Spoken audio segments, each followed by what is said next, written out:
Bonjour à tous, bonjour Xavier. Nous sommes ravis de vous présenter aujourd'hui VTI et des solutions de ventilation. Donc, nous allons vous présenter aujourd'hui l'impact de la ventilation sur la qualité d'air intérieur, bien sûr, mais aussi sur les économies d'énergie que vous pourrez réaliser en rénovant votre système de ventilation. Donc, VTI, en quelques mots, voilà, nous sommes spécialistes et pionniers des solutions de ventilation. Nous existons depuis bientôt 40 ans. Nos solutions sont adaptées aux bâtiments construits avant 1982, qui ont la spécificité d'avoir des conduits maçonnés. Donc, 3 types de conduits, en général, majoritairement des conduits Schint, mais aussi des conduits individuels, comme on pouvait en voir beaucoup, par exemple, en région parisienne, et aussi, comme son nom l'indique, des conduits Alsace dans la région plutôt est de la France. Voilà, donc ce sont des solutions qui sont adaptées donc, au logement collectif, aux logements sociaux, mais également aux copropriétés. Donc, nos solutions couvrent les 3 grandes familles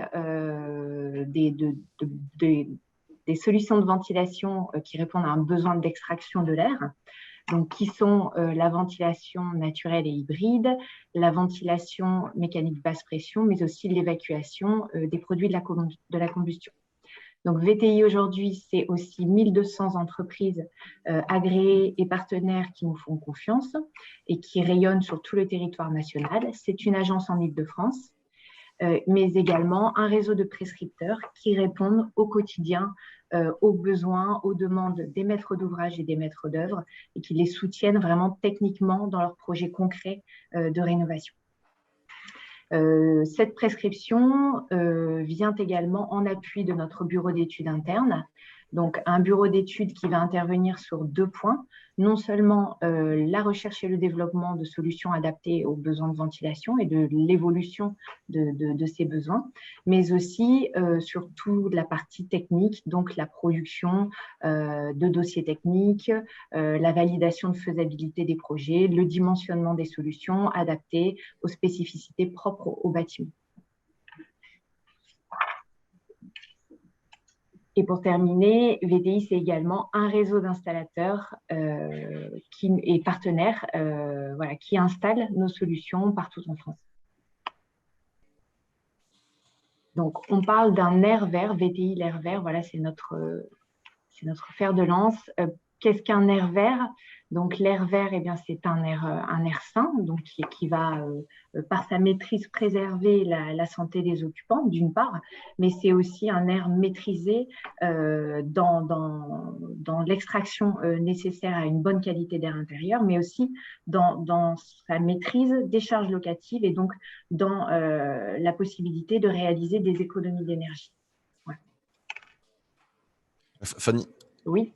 Je ne vois pas excusez-moi, mais je ne vois pas les diapositives évoluer. Je ne sais pas si c'est que moi ou.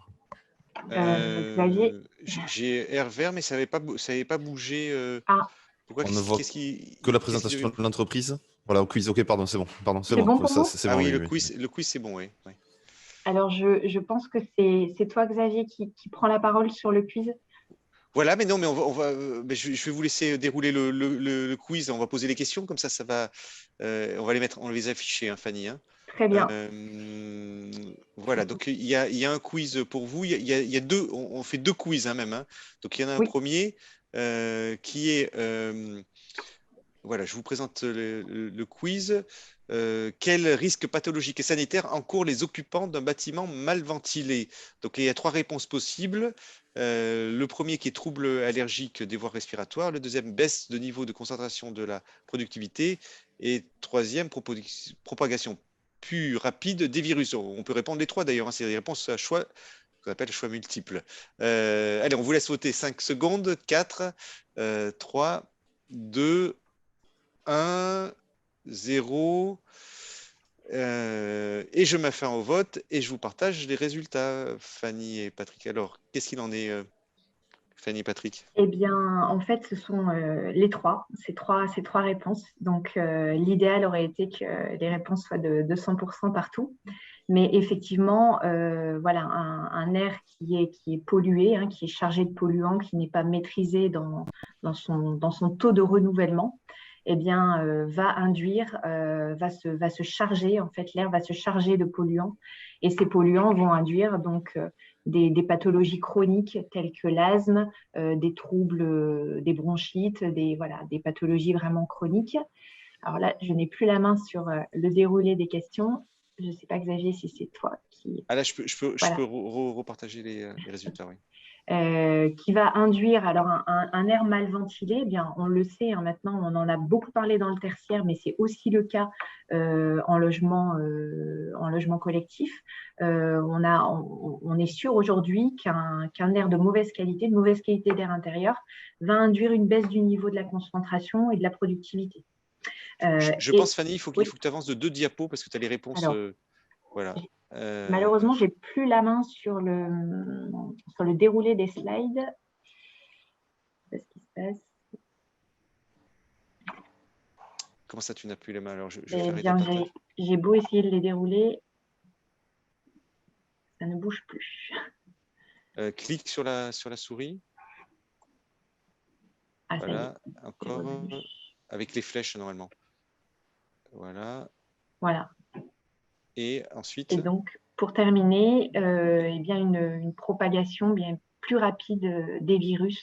C'est vraiment une préoccupation majeure, notamment en ce moment, une propagation plus rapide des virus à l'intérieur du logement. Voilà, c'était sur la diapo d'après. Hein. Après, si tu avances, voilà. Oui, alors très rapidement, pour conclure sur ce point, aujourd'hui, nous passons au minimum 90% de notre vie quotidienne dans des espaces clos, que ce soit chez nous, dans des bureaux. Donc, on sait qu'on est à plus de 90%. Et que cet air, on parle souvent de pollution extérieure, mais en fait, l'air intérieur est 5 à 8 fois plus pollué que l'air intérieur.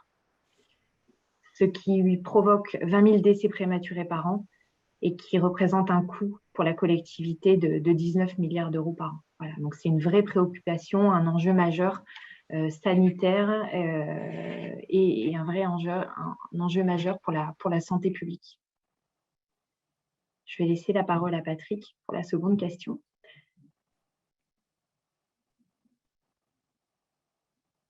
Voilà, donc Patrick, donc on a un deuxième quiz, c'est ça? C'est ça, donc la question est la suivante. Peut-on récupérer les certificats d'économie d'énergie, les C2E, en rénovant son système de ventilation? Et c'est une question qui n'apporte que deux réponses possibles, bien sûr. Oui ou non. Il y aurait aussi le oui mais bon, on n'est pas dans ce niveau de détail-là. 4, 3, 2, 1, 0. Je mets fin au vote et je vous partage les résultats. Patrick et Fanny. Alors voilà, écoutez, 95% des sondés ont bien répondu. Les certificats d'économie d'énergie peuvent être récupérés en rénovant son système de ventilation. Il faut pour cela que le système de ventilation bénéficie de fiches d'intégration dans les moteurs de calcul, ce sont les barres TH. Il y en a une pour la ventilation mécanique basse pression et une pour la ventilation naturelle et hybride. Voilà, barre TH 155 et puis l'autre dont j'ai oublié le numéro. Mais en tout cas, voilà, à condition d'avoir un avis technique et d'avoir cette fiche-là, on peut récupérer des certificats d'économie d'énergie en rénovant son système de ventilation. Il faut avancer la diapo, Fanny.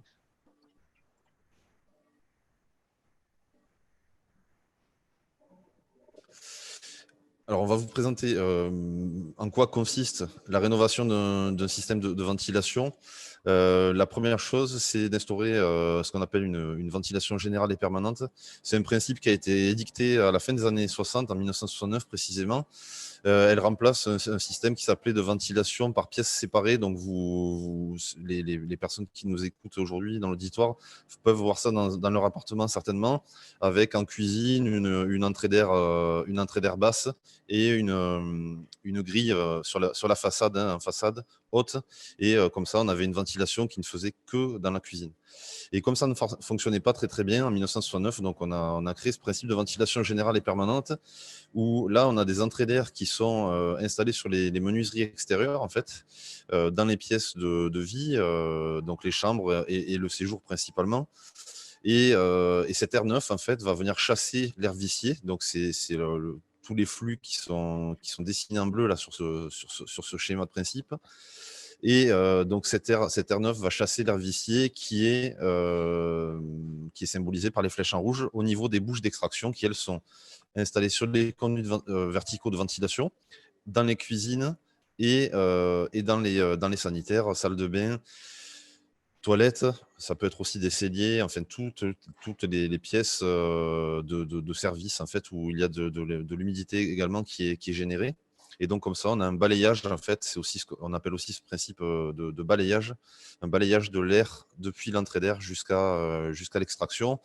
Et ce flux est possible à partir du moment où on détalonne bien les portes. Donc, on les rabote, en fait, hein, il faut les raboter. Alors, c'est pas non plus 10 cm, c'est 1 cm, 1 cm et demi sur toutes les pièces, sauf en cuisine où on est plutôt sur 2 cm. Et donc là, l'air va pouvoir passer sous les portes et être extrait dans les pièces de service. Voilà, et donc les enjeux, bon, on les connaît, puis je vais en parler dans la diapositive suivante, mais c'est bien sûr conserver un logement en bon état, éviter qu'il y ait des apparitions de moisissures sur les murs, lutter contre la pollution de l'air intérieur et donc lutter contre l'apparition de maladies, la propagation des virus et faire en sorte que l'air qu'on respire aussi sente bon, quoi, tout simplement. Alors, quels sont les autres enjeux liés à la ventilation? Le premier, c'est bien sûr la qualité d'air intérieur. Ici, on voit donc un graphique, en fait, qui est issu d'une campagne réalisée par l'Observatoire de la qualité d'air intérieur entre 2003 et 2005, réalisée sur environ 600 bâtiments en France, des bâtiments représentatifs. Et on voit, donc ce que vous disiez Fanny tout à l'heure, hein, c'est qu'on a une concentration de polluants en intérieur de logement qui est bien plus importante qu'en extérieur, donc entre 5 et 8 fois. Ce graphique-là, s'appesantit en particulier sur... Oui, c'est vrai qu'il est petit, ce graphique, c'est sûr, mais bon, si vous voulez, on pourra vous le fournir en plus grand. Ce graphique-là, il concerne surtout les polluants chimiques et les composés organiques volatiles.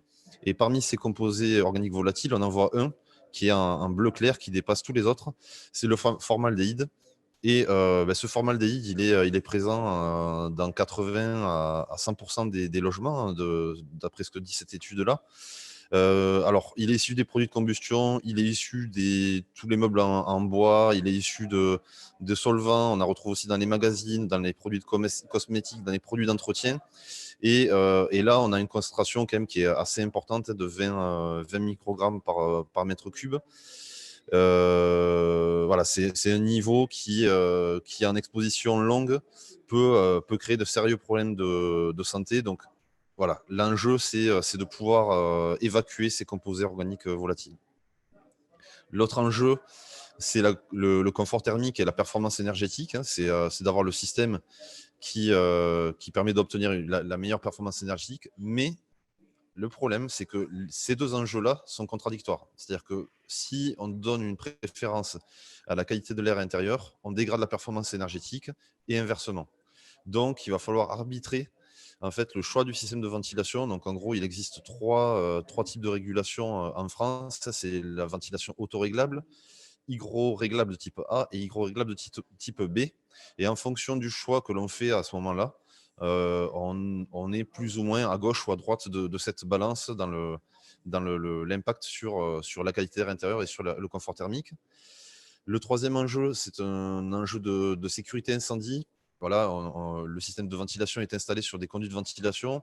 Ces conduits de ventilation-là ont une structure et il faut qu'en cas d'incendie, en fait, le système de ventilation puisse fonctionner de manière à évacuer les fumées le temps que les pompiers arrivent. Donc, c'est un arrêté qui a été dicté en 1986, pardon, et que le système de ventilation doit absolument, en toutes circonstances, respecter pour la sécurité des habitants. Le dernier, c'est le confort acoustique. un système de ventilation, il se doit d'être silencieux, silencieux pour les locataires et les copropriétaires dans le logement. Il se doit d'atténuer la transmission de bruit entre un étage et un autre. Et voilà. Et puis, il se doit d'être silencieux par rapport aux bâtiments voisinants aussi. C'est-à-dire que si vous mettez un système de ventilation hyper bruyant sur votre toit et que vous avez une fenêtre qui se trouve à 3-4 mètres, ça risque de poser problème. Bon, heureusement pour vous, VTI existe et a des solutions très silencieuses. Mais en tout cas, voilà, il faut traiter ça. Le dernier point relatif au confort acoustique, c'est la filtration des bruits extérieurs par les entrées d'air, étant donné qu'on crée des ouvertures dans les façades ou dans les murs, enfin dans les fenêtres ou dans les murs, pardon. Il faut atténuer l'entrée de bruit, l'infiltration de bruit par ces entrées d'air-là. Donc, il faut les traiter en amont. Donc, c'est assez sérieux. Alors voilà comment fonctionne la ventilation naturelle à l'état pur, quoi, à l'état naturel. Donc elle est très variable en fait, elle varie en fonction de la météo, de la température extérieure et du vent. Et donc en fait, le système de ventilation va être là pour réguler cette ventilation naturelle qui soit surventile, soit sous-ventile. Là, on voit 2 bornes en dessous de 0,3 volume par heure. Ça veut dire si on renouvelle l'air intérieur d'un logement en plus de temps que 3 heures, pardon, on a une ventilation qui est insuffisante et on va rentrer clairement dans une zone de risque sanitaire. Si on le renouvelle plus rapidement qu'une demi-heure, qu'en 2 heures, pardon, on va avoir un inconfort thermique, c'est-à-dire que trop d'air frais entre et en gros, on a plus ou moins des courants d'air et on chauffe en fait pour ventiler. Donc voilà, un problème de froid surtout. L'intérêt, ça va être d'être dans ces 2 bornes-là et c'est ce que va apporter la ventilation maîtrisée. Donc, c'est tous les systèmes de ventilation que nous commercialisons. Cette ventilation maîtrisée-là, elle va être obtenue grâce aux composants interlogement et grâce aux unités de ventilation, aux extracteurs de ventilation. Grâce à nos 3 solutions, la ventilation hybride, la ventilation avec extraction des gaz brûlés et la ventilation mécanique basse pression, dont ces solutions vont vous être présentées par Fanny. Oui, voilà, donc parmi les solutions que Patrick vient d'évoquer, donc la solution de ventilation mécanique basse pression. Voilà, donc ça, c'est une solution qui va permettre une extraction permanente de l'air. Donc, vous avez ici une photo d'une réalisation de cette année. Où vous avez, en fait, donc on l'a expliqué sur le principe de la ventilation générale et permanente tout à l'heure, donc tous les intérieurs logements qui sont traités, donc avec des entrées d'air sur les menuiseries, un détalonnage des portes qui va permettre la circulation de l'air et puis des bouches d'extraction reliées à ces conduits que vous voyez d'ailleurs ici en toiture. Donc, vous avez des bouches d'extraction qui permettent d'évacuer l'air vicié. Et en sortie de toiture, donc de part et d'autre de la photo, vous voyez ces conduits qui sont reliés donc aux pièces techniques et qui vont être traités par déjà une pièce de raccordement, donc que vous voyez en sortie de conduit ici en recouvrement, mais qui peut être aussi en piquage, c'est-à-dire parfaitement piqué sur la sortie de conduit. C'est un plénum, en fait, qui est fabriqué sur mesure dans l'usine VTI et donc qui est vraiment fabriqué en fonction des dimensions des conduits spécifiques à ce type de bâtiment et au volume d'air qu'il est nécessaire d'extraire. Vous avez les réseaux donc, qui relient ces plénums à l'unité de ventilation. Donc, l'unité de ventilation que vous voyez ici à droite, en fait, elle est au centre de l'installation et elle va extraire en permanence les volumes d'air nécessaires à une bonne qualité d'air intérieur dans les logements. Donc, cette solution, comme vous le voyez, a été primée par la directive éco-conception en 2018, la directive donc primée par la directive ERP Ready. Donc, qu'est-ce qu'une unité de ventilation ERP Ready? Eh bien, c'est une unité de ventilation qui est reconnue comme étant efficace énergétiquement et comme étant très faible en fait, comme consommant très peu d'énergie, étant faiblement énergivore et permettant de réaliser des économies d'énergie. Donc, cette solution, bien sûr, permet aussi de récupérer les certificats d'économie d'énergie. Voilà, donc la barre TH 127 sur la basse pression. Et c'est un système, on vous en parlera plus en détail tout à l'heure, qui est pilotable à distance par un système de pilotage et de télésurveillance à distance développé par VTI. Donc, on parle beaucoup d'économie d'énergie, les économies d'énergie et la ventilation mécanique basse pression. Eh bien, effectivement, la puissance d'un système, d'une solution de ventilation mécanique basse pression est d'environ 0,04 watts par mètre cubeur, soit pour un logement moyen environ de 100 mètres carrés, 4 watts. Cela représente 4 watts. Et en fait, ce qui est équivalent à la consommation d'une ampoule LED. Donc, c'est vraiment, voilà, ce label ERP Ready prend tout son sens quand on voit ce que représente la consommation d'une unité de ventilation telle que le Voltaire Evolution. Et en termes de comparaison acoustique, eh bien, effectivement, c'est une unité de ventilation qui est reconnue par les utilisateurs, par les installateurs, vraiment reconnue comme extrêmement silencieuse, puisqu'elle est 30% plus silencieuse qu'un caisson de VMC classique, donc qu'un caisson de VMC haute pression pour des niveaux de débit d'extraction de 3000 m3. Une autre solution que nous pouvons proposer, eh bien, c'est les solutions de ventilation naturelle et hybride qu'on appelle une solution de ventilation intelligente. Alors, pourquoi intelligente? Puisque ce sont des extracteurs qui sont reliés à une unité de gestion électronique, eux-mêmes reliés à des capteurs.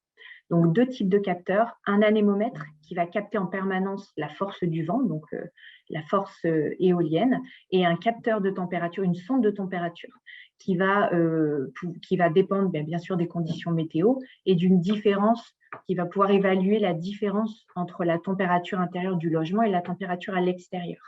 Donc, c'est un phénomène naturel, en fait, qui est le tirage thermique.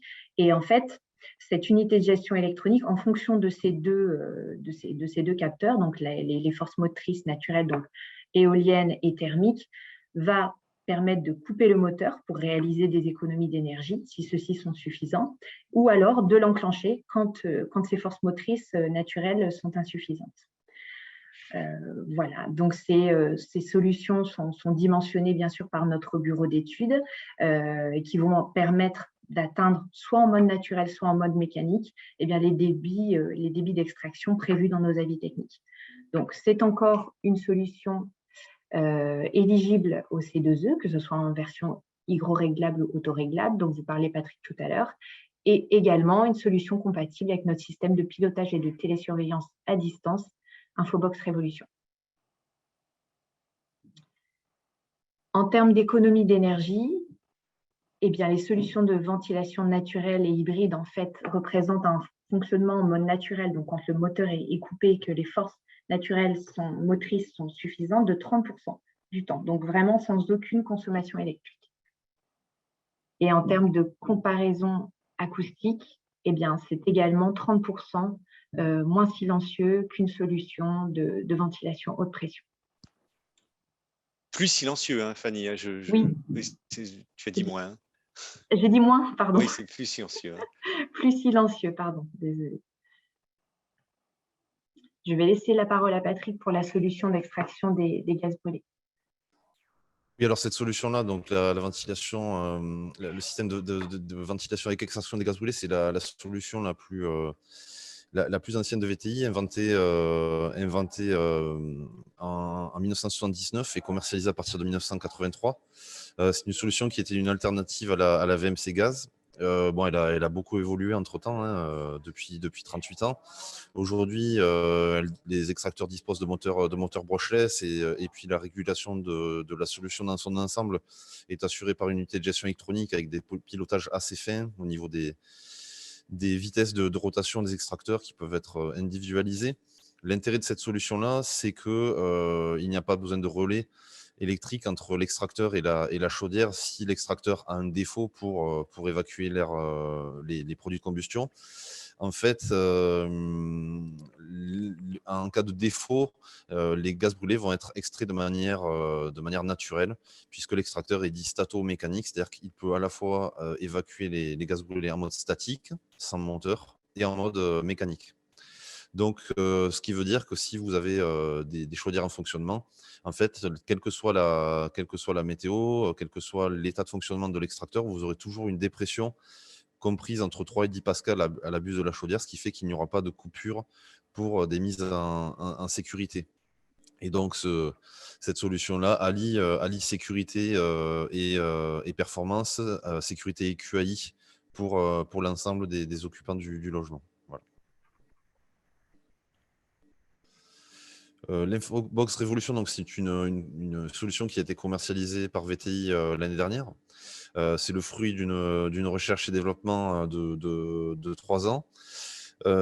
C'est une solution qui est adaptable sur tous les supports. Vous le voyez, depuis le smartphone jusqu'à l'ordinateur. Ça permet de télésurveiller, à la fois de télésurveiller les installations, donc de télésurveiller un ensemble de paramètres, comme la date et l'heure du système, les vitesses, bien sûr les codes défauts s'il y en a, des dysfonctionnements, et également de piloter, donc d'envoyer des instructions de programmation à distance si on se rend compte que, par exemple, il faut mettre à jour une installation, s'il faut changer une heure, s'il faut changer des plages de grande vitesse, etc.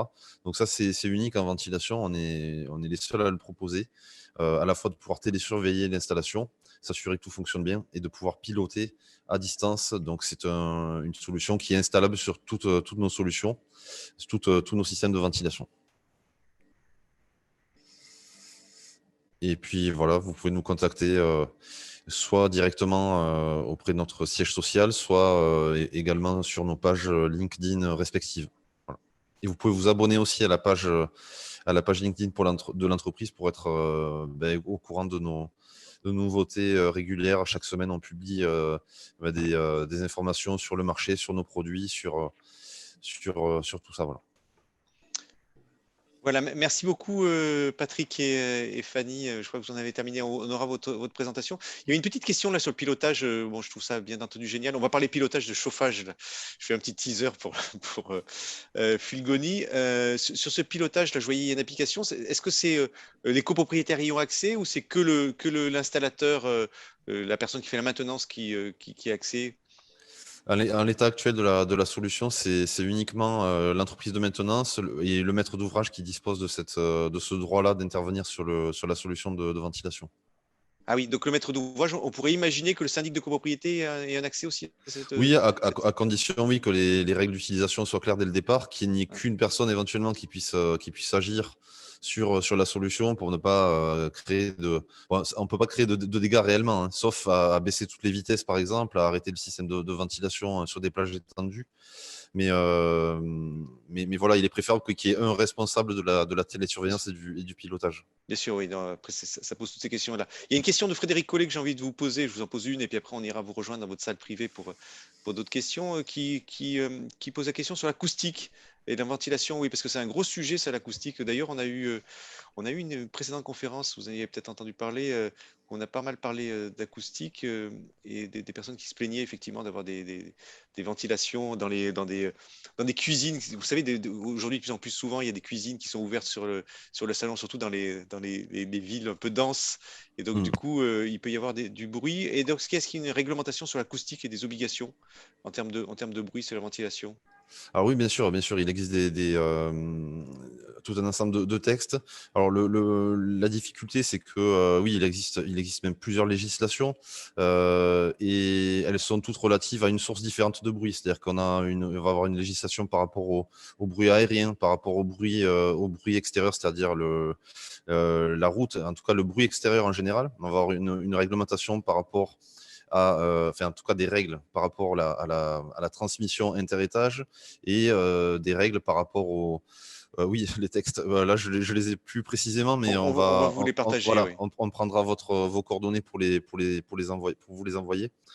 Et puis ensuite, on a bien sûr des textes sur la transmission interétage et sur le bruit généré par l'équipement lui-même en toiture par rapport à l'extérieur. Donc oui, on vous enverra les textes voilà, dans la journée ou demain, dès qu'on aura vos coordonnées. Voilà, à Frédéric Collet, on va vous passer les coordonnées, Patrick et Fanny, Oui, pour que oui, vous puissiez oui. envoyer les textes. Allez, une dernière question, pour le plaisir. En termes de consommation électrique de l'hybride par rapport à la basse pression? Alors aujourd'hui, si vous voulez, la ventilation hybride permet en tout cas à 30% de fonctionnement naturel dans l'année. Donc c'est Ouais. quand même assez important. Donc elle bénéficie de cette image-là, on va dire, verte. En revanche, les unités de ventilation, en tout cas celle qu'on a créée, qui a été spécialement conçue pour la ventilation basse pression et qui est la plus performante du marché, hein, extrêmement performante. Aujourd'hui, elle a une consommation électrique qui est même inférieure à celle d'une installation de ventilation hybride. C'est vous dire à quel point c'est performant, puisqu'en fait, elle fonctionne 24 heures sur 24, 7 jours sur 7, mais elle a une consommation électrique qui est inférieure parce que le rendement est 2 fois supérieur à ce qu'exige la norme européenne qui s'appelle l'ERP 2018. Donc, on est 2 fois au-dessus de ce rendement-là. Donc, c'est imbattable, en fait, actuellement. Donc, voilà, la consommation électrique est aujourd'hui plus faible en ventilation basse pression. Ouais. Et puis juste pour les auditeurs qui nous écoutent, là je parle un peu physique, ça coûte beaucoup plus d'énergie pour chauffer ou pour refroidir que pour faire tourner un moteur, hein. Faire tourner un moteur, c'est pas énormément coûteux en termes d'énergie. On le voit sur les Mmh. vélos électriques. Donc ça, c'est pour rappeler des principes de physique de base. Mmh. Merci beaucoup, Patrick et Fanny, pour cette intervention.